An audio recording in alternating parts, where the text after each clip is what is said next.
Students, welcome to the class. Today we are going to learn about learning by conditioning, another theory of your chapter 4. Okay, so here our first focus question, that is what is conditioning, and the second one is explain learning by conditioning theory. Okay, so today we are proceed with these two major points or major focus questions. Okay, so here learning by conditioning, first we need to know what is conditioning actually. So here conditioning means modification of the natural or original response. Okay, so here you will, if you will proceed through this line, then you will understand what is actually conditioning. So let's start how actually conditioning means, or what is actually conditioning. So a natural stimulus results in natural response. Okay, so here natural stimulus I will explain you later. Just try to understand the first point. Okay, I will explain you about what is natural stimulus, what is natural response. Okay, so a natural stimulus results in natural response. There is nothing to learn, but according to the conditioned response, natural stimulus is replaced or substituted by an artificial stimulus. Okay, in this way a new connection between artificial stimulus and natural response is created. Learning occurs when a natural response is associated with other artificial stimulus instead of a natural stimulus. Okay, so here a natural stimulus means, just for your easy understanding, I will give you one example. Just assume that you are every day you take a cup of tea at 7 a.m. morning. Okay, so one day, just assume the cup of tea, your natural stimulus, and the response is your mindset that I will take the cup of tea, or the timing that, or the idea or the feelings that you actually face after having the tea. Okay, so here natural stimulus is the cup of tea, and the idea, the freshness when you will get after the tea. Okay, so here natural stimulus is the cup of tea, and natural response the freshness. Okay, after drinking the tea. Okay, so there is nothing to learn regarding this point. Okay, there is a cup of tea and there is freshness. If you will have the tea, you get a freshness in your mind. Okay, but there is nothing to learn. But according to the conditioned response, natural stimulus is replaced or substituted by an artificial stimulus. In this way, a new connection between artificial stimulus and natural response is created.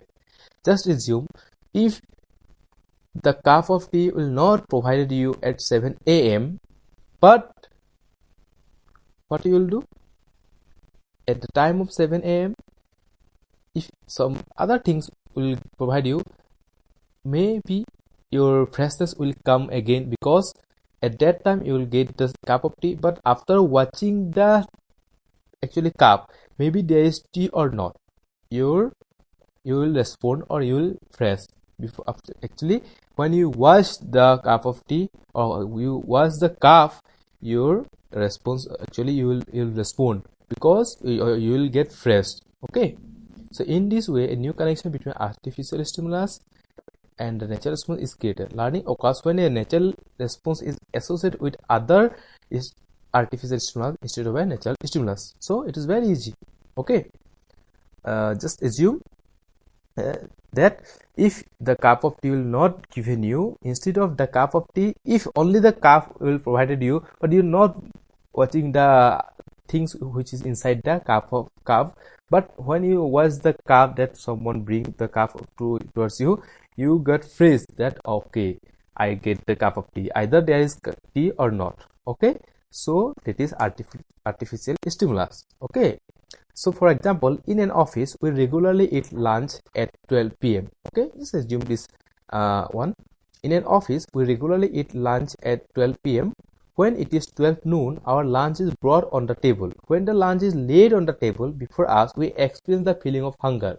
After some time, we will find that as soon as it is 12 noon, we begin feel hungry. Even if the food is not brought for us. This is called condition. Okay, if the food is not given to you at 12 noon, but you feel hungry because you have a habit that every day you get lunch at 12 p.m. because of today it is 12 noon, but the food is actually not given to you, you feel hungry. This is conditioning. Okay, when the natural stimulus, the food is not given you, but because of the time is 12 noon, and at 12 noon the time is artificial stimulus, you get hungry. Okay, so this is conditioning. Okay, I think you do not face any problem with this. So let's continue the next. That is, a Russian psychologist, Ivan Pavlov, while studying the functioning of the digestive system of dog, he encountered an unforeseen problem. Okay, so Ivan Pavlov was an Russian psychologist, and he conducted one experiment with dog to prove or to know the fact of conditioning. Okay, so he later named this conditioning as classical conditioning. Okay, so let's start with this. Okay, so sometimes some exam in your examination, a question will come that who introduced the classical conditioning theory. So you may answer the question answer like Ivan Pavlov introduced the classical conditioning theory. Okay, so a Russian psychologist, Ivan Pavlov, while studying the functioning of the digestive system of dog, he encountered an unforeseen problem. The dog in his experiment salivated not only after actually eating, but also when they saw the food. Okay, so that means what? That is conditioning, because if the food will not given to the dog, but due to the food step of the person who provided the dog food plate, so on his food step, after his food step, the dog salivated, because it is conditioning. Because instead of the food, there is no food, but because of the food step of the person who brought food to the dog, this is conditioning. Okay, Pavlov began to study this phenomenon. This is called conditioning. Okay, so let's proceed with the main point or main topic, main theme, or what is classically conditioning with this theory. Okay, so in one his experiments, Pavlov kept a dog hungry for a few days. Okay, then tied him to the experimental table, which was fitted with certain mechanical control devices.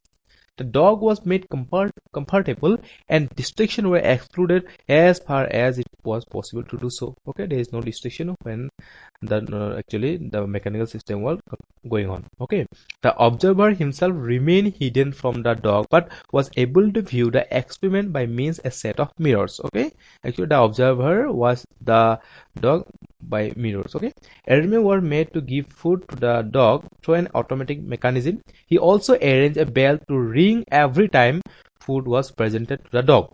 Okay, actually a bell was arranged. When the bell was pressed, the man will come to the dog and provide him food. Okay, so the bell means like our classroom bells. When the bell will actually ring, we will come out from the class, or we get an idea that this class is end, and there will be actually another class for us. Okay, students, I think you do not have any doubt. Okay, so when the food was put before the dog and the bell was rung, there was an automatic secretion of saliva from the mouth of the dog. The activity of presenting the food, accompanied with the ringing of the bell, was repeated several times, and the amount of saliva secreted was measured. So here it is said by the experiment that if the bell was rung, and if the food will not given to the, or actually food was not given to the dog, but the salivation of the dog was secreted because of the ring of the bell. So in place of food, when the dog hears the sound of the ringing of the bell, the dog salivated. Okay, secreted salivation. Okay, so this is about conditioning. Okay, understood my point? So let's continue with some next point. That is, after several trials, the dog was given no food. Okay, no food, but the bell was rung. In this case also, the amount of saliva secreted was recorded and measured. Okay, so it was found that even the absence of the food, so here the food is the natural stimulus. Okay, so keep this in your mind. So it was found that the even of the absence of the food, the natural stimulus, the ringing of the bell, and artificial stimulus, okay, cause the dog to secrete the saliva. This is natural response. So here the natural response is the food. In absence of the food, an artificial stimulus, that is ringing of the bell, when the bell was rung, then the dog secretes saliva. The salivation is the natural response, okay. But the condition is when the artificial stimulus is working in place of natural stimulus, that is conditioning, okay. So thank you. And here's actually a picture of the automatic mechanism of the dog, okay. So this is the picture where the dog was put inside this machine, okay. So thank you. If you have any doubt, then you can ask me. So thank you. Bye bye.